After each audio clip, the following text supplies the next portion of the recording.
जय जगन्नाथ। ज्योति diary channel में आपका स्वागत है। भगवद गीता एक प्राचीन हिंदू ग्रंथ है जो महाभारत के भीष्म पर्व के अंतर्गत आता है। इसे गीतोपनिषद भी कहा जाता है और यह वैदिक व उपनिषदिक ज्ञान का सार प्रस्तुत करता है। इसमें कुल 700 श्लोक हैं जो अर्जुन और भगवान श्री कृष्ण के बीच हुए संवाद के रूप में लिखे गए हैं। यह संवाद कुरुक्षेत्र के युद्ध भूमि में हुआ था, जब अर्जुन कौरवों के खिलाफ युद्ध करने से हतोत्साहित हो जाते हैं। तब भगवान श्री कृष्ण उन्हें कर्तव्य, धर्म, योग, भक्ति, ज्ञान और आत्मा के रहस्य को समझाते हैं। अध्याय 1 अर्जुन विषाद योग।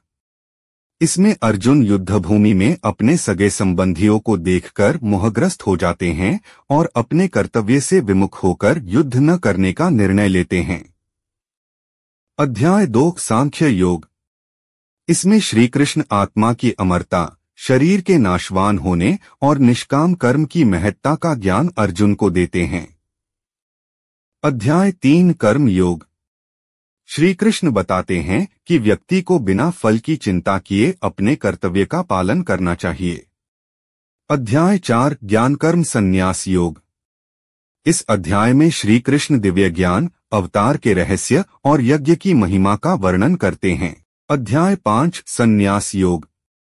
इसमें यह बताया गया है कि कैसे निष्काम कर्म और संन्यास एक ही लक्ष्य तक पहुंचते हैं। अध्याय 6 ध्यान योग। श्री कृष्ण ध्यान, मेडिटेशन के महत्व को बताते हैं और यह समझाते हैं कि योगी सबसे श्रेष्ठ होता है। अध्याय 7 ज्ञान विज्ञान योग। इसमें भगवान अपने स्वरूप, प्रकृति और भक्ति के महत्व की व्याख्या करते हैं। अध्याय 8 अक्षर ब्रह्मा योग। इसमें मृत्यु के बाद आत्मा की स्थिति और मोक्ष प्राप्ति के मार्ग की चर्चा होती है। अध्याय 9 राजविद्या राजगुह्य योग। श्री कृष्ण इस अध्याय में भक्ति मार्ग की महिमा का वर्णन करते हैं और बताते हैं कि वे सभी के लिए सुलभ हैं। अध्याय 10 विभूति योग। इसमें भगवान अपनी दिव्य विभूतियों, गुणों और शक्तियों का वर्णन करते हैं। अध्याय 11 विश्वरूप दर्शन योग। श्री कृष्ण अर्जुन को अपना विराट रूप दिखाते हैं जिसमें संपूर्ण ब्रह्मांड समाहित है। अध्याय 12 भक्ति योग। श्री कृष्ण भक्ति मार्ग को सबसे श्रेष्ठ बताते हैं और सच्चे भक्त के गुणों का वर्णन करते हैं। अध्याय 13 क्षेत्र क्षेत्रज्ञ विभाग योग।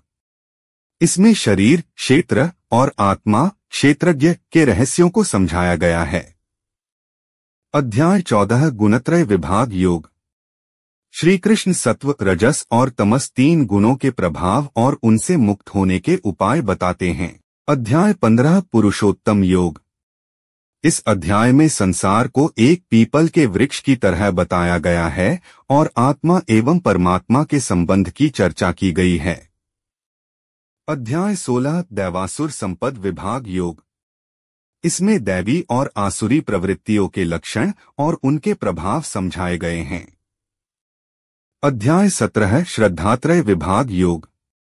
इसमें 3 प्रकार की श्रद्धा, सात्विक, राजसिक और तामसिक का वर्णन किया गया है। अध्याय 18 मोक्ष संन्यास योग।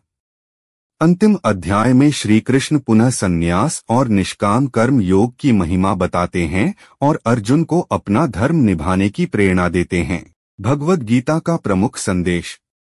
कर्म करो, फल की चिंता मत करो। श्री कृष्ण का सबसे प्रसिद्ध उपदेश यही है कि हमें अपने कर्तव्य का पालन निष्काम भाव से करना चाहिए। आत्मा अमर है, शरीर नश्वर है, लेकिन आत्मा जन्म और मृत्यु से परे है। योग और भक्ति से मोक्ष प्राप्ति, ज्ञान, ध्यान, कर्म और भक्ति योग से व्यक्ति मोक्ष प्राप्त कर सकता है। अहंकार का त्याग। भगवान अहंकार रहित व्यक्ति को ही अपने निकट स्वीकारते हैं।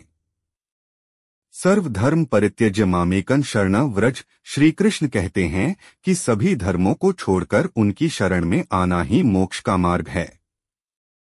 भगवद गीता केवल एक धार्मिक ग्रंथ नहीं, बल्कि जीवन के हर क्षेत्र में मार्गदर्शन देने वाली पुस्तक है। यह आत्मज्ञान, कर्तव्य, नैतिकता, भक्ति और ध्यान का अनमोल संगम है जो हर युग में प्रासंगिक रहेगा।